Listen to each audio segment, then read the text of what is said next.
Good afternoon, everybody. I wanted to check in because it is the week before, leading up to our first outdoor worship service. And this will be the first time many of us have seen each other, at least as a church body, since the beginning of March. It's been a while, y'all. And I'm really excited about that. And I hope that you have had a chance already to look through some of our distancing protocols for the outdoor worship service on Sunday. They're on our website. They're linked on our Facebook page. We put them in emails with our worship service last week, so they're kind of everywhere. And I really need you to look over those. And as you do, I wanted to talk about one more theological biblical principle that we're using as leaders, and really that we should be using as Christians in any decision we make. And that is the principle of love your neighbor. Love your neighbor. I understand, as excited as I am, and as I'm sure you are, that it's not going to feel normal, just like normal on Sunday when we gather for outdoor worship. And one of the reasons is not just that we're outdoors, but that there are these extensive protocols that we're asking you to follow. One of them, which may feel most uncomfortable or awkward or inconvenient of all of them, is that we are asking you and actually demanding of you, this is a requirement, that if you are able, if there isn't another medical issue, or if you're not a really young child who can't really do it safely, if you're able, you should be wearing a mask. And I know this is tough for some people, and I've heard folks say, hey, I'm not afraid, I'm not going to wear a mask, and if you're afraid, you should just wear a mask. Here's the problem with that. What we know about mask wearing is that it is most effective in preventing us from passing the virus to others.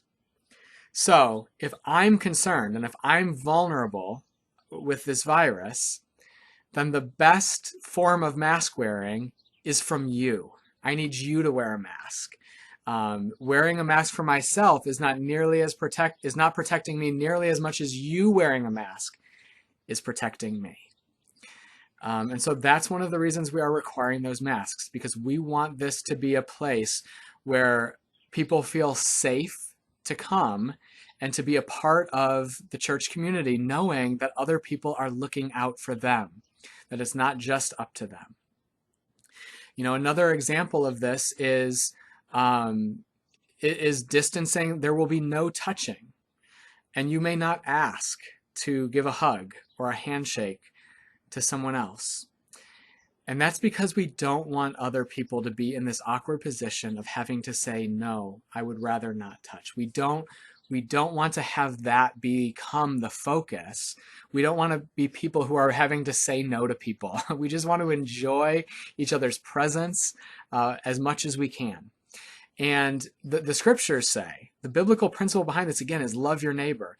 And what's interesting is Jesus says this, do unto others as you would have them do unto you.